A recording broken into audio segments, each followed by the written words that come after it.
Hi hello welcome back to ఈ తరం కథలు. ప్లీజ్ ముందుగా వీడియోకి ఒక చిన్న లైక్ చేయండి. లైక్తో పాటు హైప్ ఇవ్వండి.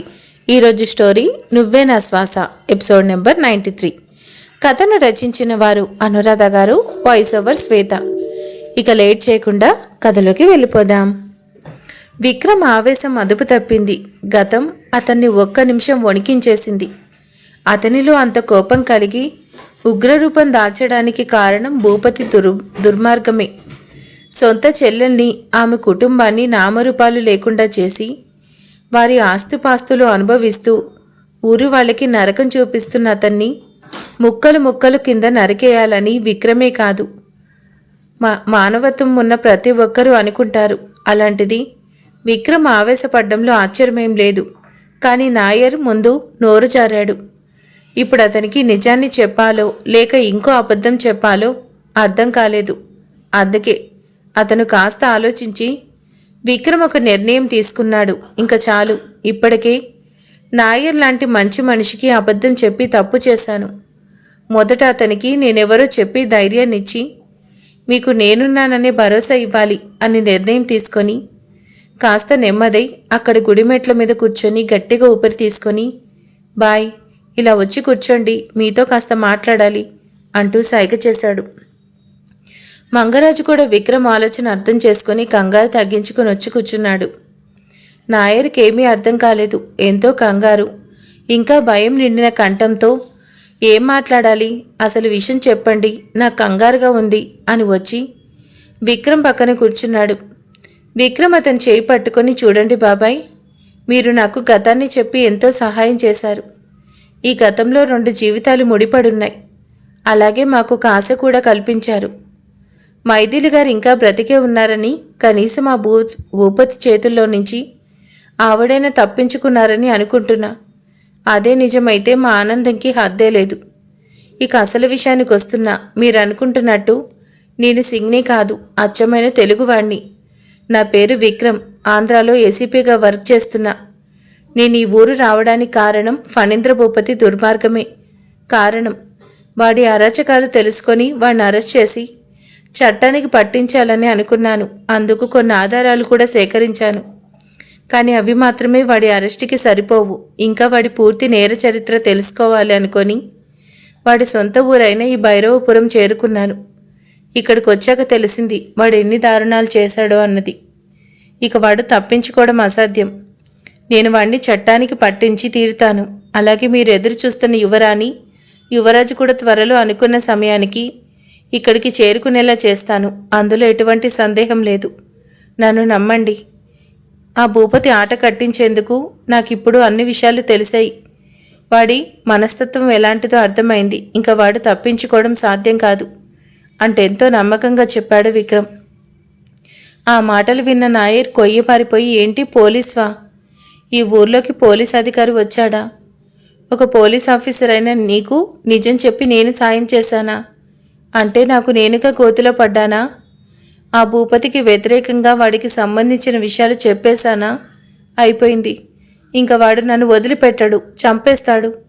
వాడికి కనుక విషయం తెలిస్తే నా కుటుంబం మొత్తం సమాధైపోతాం అంటూ భయపడిపోయి ఏడుస్తూ, ఏంటి బాబు ఇంత మోసం చేశావు అని ఎంతో కంగారు పడిపోయాడు.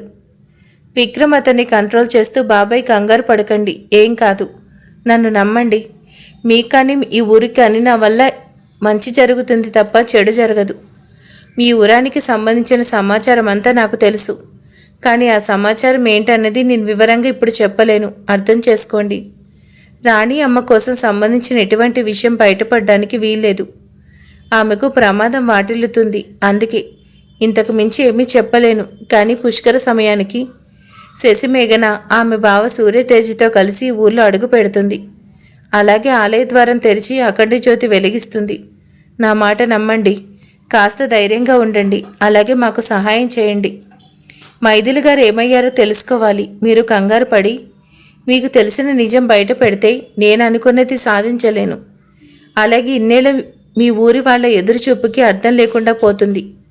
అంతమంది ప్రాణత్యాగాలు వృధా అయిపోతాయి. రాజావారి ఆశయం నెరవేరదు.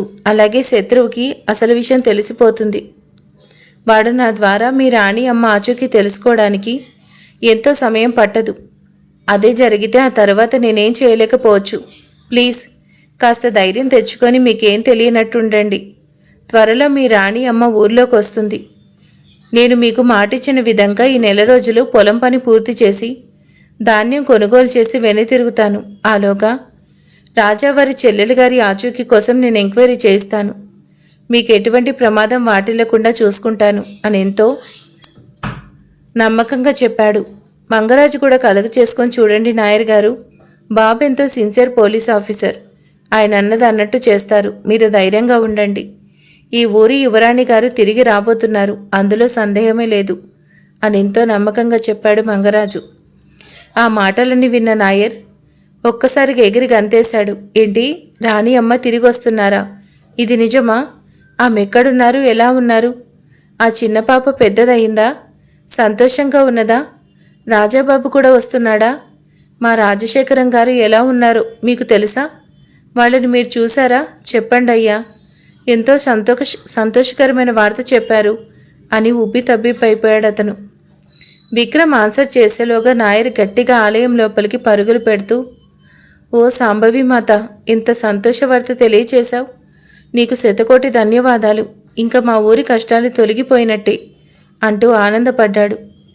మంగరాజు నాయర్ని పట్టుకొని, అరే నాయర్ బాయ్, కంట్రోల్ అవ్వండి, తొందరపడద్దు, అంతా సవ్యంగా ఉండాలి. అంటే మీరు కంట్రోల్ అవ్వాలి, లేదా ఇక్కడ వారికి అనుమానం వస్తుంది, జాగ్రత్త అంటూ నచ్చ చెప్పాడు. నాయర్ నవ్వుతూ కంటనీరు తెచ్చుకొని విక్రమ్ దగ్గరికి పరుగునొచ్చి అతన్ని హత్తుకొని, బాబు థ్యాంక్స్, ఎంతో మంచి విషయం చెప్పావు. మా రాణి అమ్మ తిరిగి రాబోతున్నారు. ఊరికి పట్టిన పీడ తొలగబోతుంది. ఎంతో ఆనందంగా ఉంది. అలాగే ఊరిలోకి పోలీస్ ఆఫీసర్ వచ్చాడు. అది భూపతికి తెలియనే లేదు. ఎంత సంతోషమైన విషయం, నాకు చాలా సంతోషంగా ఉంది. బాబు మీరు అన్నట్టు నేను జాగ్రత్తగా ఉంటాను, ఎక్కడ నోరు జారను. మీకు మాటిస్తున్నా, మా రాజావారు కన్నకల నెరవేర్చడం కోసం ఈ ఊరి వాళ్ళని అయినా నేను నా వంతు సాయం చేస్తాను అని మాటిచ్చాడు. విక్రమ్ సంతోషించి థ్యాంక్స్ బాబాయ్ అంటూ అంతలో గొంతు సరిచేసుకొని, వాయిస్ ఇంకా లాంగ్వేజ్ మార్చుకొని, బాయ్ ఇంకా పోదాం అంటూ సైగ చేశాడు. మంగరాజు నాయర్ నవ్వుతూ సరే అన్నారు. ఆ ముగ్గురు అక్కడి దేవతకు నమస్కారం చేసి వెనుతిరిగారు. నాయర్ ఎంతో సంతోషంగా అతని ఇంటికి వెళ్ళిపోయాడు. విక్రమ్ మంగరాజు వారి ఇల్లు చేరుకున్నారు. విక్రమ్ ఆలోచనలో పడ్డాడు. ఇంత జరిగింది, ఇంతటి దారుణాన్ని అభి మర్చిపోయాడు కాబట్టే వాడింకా ప్రశాంతంగా ఉన్నాడు. లేదు అంటే అభిరామ్ ఆ భూపతికి ఈ పాటికే సమాధి కట్టేసేవాడు. వాడికి నేను తెలుసుకున్న విషయం చెప్పాలా వద్దా అని ఆలోచించాడు. పుష్కరానికి ఇంకా 3 నెలలు సమయం ఉంది. అంతవరకు వాటిని కంట్రోల్ చేయాలి. ఇక్కడ అన్యాయంగా బలైపోయిన వారి ఆత్మలు శాంతించాలి అంటే ఆ భూపతికి శిక్ష పడాలి. అలాగే ఆలయ అఖండ జ్యోతి వెలగాలి. అంతవరకు జాగ్రత్తగా ఉండాలి అనుకుంటూ ఆలోచించాడు. విక్రమ్కు సందేహం కలుగుతుంది. అసలు సూర్య తల్లిగారు బ్రతికే ఉన్నారా? ఉంటే ఎక్కడున్నారు? అసలు ఆ రాజాగురువు ఎక్కడున్నట్టు? అతని పేరు నాయర్, వీరభద్రం అని చెప్పాడు కదా. ఈ పేరు ఎక్కడో విన్నట్టుంది అని ఆలోచిస్తూ ఉంటే మంగరాజు కాఫీ కలిపి తెచ్చిచ్చాడు. విక్రమ్ అతని వైపు చూసి, బాబాయ్ ఈ వీరభద్రం అన్న పేరు ఇంతకుముందు ఎక్కడో విన్నట్టుంది కదూ అని ప్రశ్నించాడు. ఆ ప్రశ్న విన్న మంగరాజు కాస్త కంగారుగా చెప్పాడు, అవును బాబు, ఆ పేరు ఉన్న వ్యక్తేగా మాకు ఈ ఊరి సంగతి చెప్పారు. చెన్నై దగ్గరలో ఉన్నాడు ఆ వ్యక్తి అని విక్రమ్ డౌట్ క్లియర్ చేశాడు మంగరాజు. అంతే. విక్రమ్ కంగారుగా రాజేష్ రాసుకున్న డైరీ ఓపెన్ చేసి చదివాడు. అక్కడ వీరభద్రం మాట్లాడిన ప్రతి మాట రాజేష్ వివరంగా రాశాడు. వీరభద్రం రాజేష్తో అన్నాడు, ఆ దుర్మార్గుడికి భయపడి ఇక్కడ దాక్కున్నాను అని. ఆ మాటలు రాజేష్ డైరీలో రాసుకున్నాడు. అంతే. విక్రమ్కి కన్ఫర్మ్ అయింది, ఆ వీరభద్రం రాజాగురువు అయి ఉంటాడు. అతన్ని పట్టుకుంటే మైథిలి గారి విషయం తెలుస్తుంది అని ఆలోచించి రాజేష్ వాళ్ళు వెళ్ళిన అడ్రస్కి విక్రమ్ కొంతమంది పోలీస్ బృందాన్ని వెళ్ళి ఆరా తీయమని చెప్పాడు. కానీ జాగ్రత్తగా వ్యవహరించాలని సూచించాడు. అందుకే వీరభద్రంని కలిసేందుకు పోలీస్ బృందం సివిల్లో వెళ్తున్నారు. ఇంకోవైపు విక్రమ్ తెలుసుకున్న వివరాలు అభి దగ్గర దాయడం సరికాదనుకొని అభిరామ్కి చెప్పాల్సిన అంతవరకు వివరంగా చెప్పాలనుకున్నాడు. అందుకే అభిరామ్కి కాల్ చేశాడు విక్రమ్. అభి విక్రమ్ నుంచి కాల్ రావడమే ఆనందపడుతూ, హలో విక్కీ, ఎలా ఉన్నావు? ఏంటి విషయం, ఏమైనా తెలిసిందా అంటూ ఆతృతగా అడిగాడు. విక్రమ్ అభిరామ్తో తాను ఏ విధంగా చెప్పాలనుకున్నాడో అంతా చెప్పుకొచ్చాడు. నేను ఇక్కడ ఒక వ్యక్తి సహాయంతో ఇక్కడ జరిగినవన్నీ వివరాలు సేకరించాను. నువ్వు నాకు ఒక మాట ఇవ్వాలి, మాట ఇస్తేనే నీకు వివరంగా చెప్తాను అన్నాడు. సీరియస్గా చూస్తూ, ఏంటి, నేను ఆవేశపడే విషయం చెప్పబోతున్నావా అని అడిగాడు. విక్రమ్ నిట్టూర్చి, నేను అడిగిన దానికి ముందు ఆన్సర్ చెప్పు, ఆవేశపడకుండా నెమ్మదిగా ఉంటావా? నిట్టూర్చి, సరే చెప్పు, మాటిస్తున్నా, కామ్గా ఉంటా అన్నాడు. విక్రమ్ ధైర్యం చేసుకుని, రే చాలా దారుణాలు జరిగిపోయాయిరా. నువ్వు మనోనిబ్బరాన్ని పెంచుకోవాలి. నేను చెప్పేది వింటే నిన్ను నువ్వు అదుపు చేసుకుంటావన్న నమ్మకం నాకు లేక నేను మాట తీసుకున్నాను. మీ పెదనాన్న భూపతి చేసింది చిన్న తప్పు కాదురా. వాడి కారణంగా మీ కుటుంబంలో అందరూ చనిపోయారు. అధికార ధనదాహంతో అయిన వారినంతా మట్టిలో కలిపాడు నీచుడు అని జరిగిందంతా చెప్పాడు విక్రమ్. ఎంతో ఆవేశపడి కన్నీళ్లు పెట్టుకుంటూ, రే విక్రమ్, వాడినిప్పుడే నరికి వస్తా. నా వాళ్ళని నామరూపాలు లేకుండా చేసిన వాడికి ఈ భూమి మీద బతికే అర్హత లేదు. అయినా డబ్బు కోసం ఆదరించిన మావయ్యని ఆయన కుటుంబాన్ని అంతం చేస్తాడా? ఎంత దారుణం! ఇలాంటి వాడికి బ్రతి అర్హత లేదు, చంపేయాలి. ఇంతమంది ఊరి కన్నీళ్లకు కారణమైన వాడిని నరకానికి పార్సల్ చేస్తాను. మావయ్య ఆశయానికి అడ్డుపడిన వాడి పీట విరగడ చేస్తా అంటూ ఆవేశపడ్డాడు. విక్రమ్ కంగారుగా, ఆగు, ఆవేశం వద్దు, నాకు ఇచ్చిన మాట మర్చిపోకు ప్లీజ్ అంటూ వేడుకున్నాడు. ఏంట్రా, ఇలాంటి వాడిని ఏం చేయొద్దని మాట తీసుకున్నావా? ఎందుకురా అసలు? నాకు గతం గుర్తుకు రావడం లేదు, కానీ నువ్వు చెప్పింది వింటుంటే నా రక్తం మరిగిపోతుంది. వాడిని తక్షణం నరికి పారేస్తా, ఇంకేం సమస్య ఉండదు, నన్ను ఆపకురా అని ఎంతో ఆవేదన పడుతూ అడిగాడు అభిరామ్. విక్రమ్ అభిరామ్ ఆవేదన అర్థం చేసుకుని, రే జరిగింది విన్న నాకే వాడిని ముక్కలు చేసేయాలనిపించింది. అలాంటిది నీ పరిస్థితి ఎలా ఉండుంటుంది అన్నది నేను అర్థం చేసుకోగలను, కానీ అది పరిష్కారం కాదు. మీ మావయ్య విజయరాఘవ గారి ఆశయం నెరవేర్చాలి, తెలుసుగా? ఆయన కోరిక నువ్వు శశిమేఘన ఊరిలో ఆలయం తెరవాలి, ఊరికి మంచి జరగాలి. అలాగే ఆయన ఊరికి చేయాలనుకున్న మంచి పనులన్నీ మీరు చేయాలి. అప్పుడు ఆయన ఆత్మ శాంతిస్తుంది. ఆ కార్యం జరిపించడం కోసమే మీ వారంతా ప్రాణత్యాగాలు చేశారు, గుర్తు చేసుకో. నువ్వు నేరుగా వెళ్ళి వాడిని చంపి జైలుకు వెళ్తే నేను చెప్పిన వాటిలో ఏది నెరవేరదు. నీ వాళ్ళ మరణాలకు రాణి అమ్మ అజ్ఞాతానికి అర్థం లేకుండా పోతుంది, అర్థం చేసుకో. ఒక్క 3 months సీక్రెట్ మెయింటైన్ చేస్తే చాలు, వాడి పాపం పండుతుంది. వాడి కోసం అన్ని ఆధారాలు సేకరిస్తాను, అలాగే ఊరంతా సాక్ష్యం చెప్తారు. వాళ్ళలో ఉన్న భయం పోతే వాళ్లే ఇన్నాళ్ళు భూపతి చేసిన దారుణాలు తెలియచేస్తారు. అందాక వాడికి అంజలియ శశిమేఘన అన్న విషయం తెలియకుండా ఉంటే చాలు అని ఎన్నో విధాలుగా నచ్చచెప్పి కంట్రోల్ చేశాడు విక్రమ్. అర్థం చేసుకున్నాడు. సరే, ఈ 3 నెలలు వాడికి భూమి మీద నూకలున్నాయి అనుకుంటాను, కానీ వాడంతా చూడందే నిద్రపోను అని శబదం చేస్తూ, విక్రమ్, ఇంకా నువ్వు అక్కడ ఉండకు, తిరిగి వచ్చేయి. పుష్కరం నాటికి అంతా ఊర్లోకి వెళ్దాం అని చెప్పాడు లేదు, నేను అప్పుడే రాలేను, ఇంకో 20 రోజులు ఇక్కడే ఉంటాను. ఊరి వాళ్ళకి నా వల్ల ఇబ్బంది రాకూడదురా. నాయర్ నాకెంతో సాయం చేశాడు అని అతనికి పొలం కోసం, విక్రమ్ ఆడిన డ్రామా కోసం చెప్పి, అలాగే ఊర్లో ఇంకొన్ని రోజులుంటే భూపతికి ఎకనిస్ట్గా ఆధారాలు దొరికే అవకాశం ఉంది అని చెప్పాడు. కానీ మైథిలి గారి విషయం మాత్రం అభిరామ్కి విక్రమ్ చెప్పలేదు. కారణం, అభిరామ్ ఆవేశపరుడు. ఆవిడ ఆచూకీ కోసం నేరుగా భూపతితో తలపడే అవకాశం ఉంది అని ఆలోచిస్తూ నిజం దాచాడు.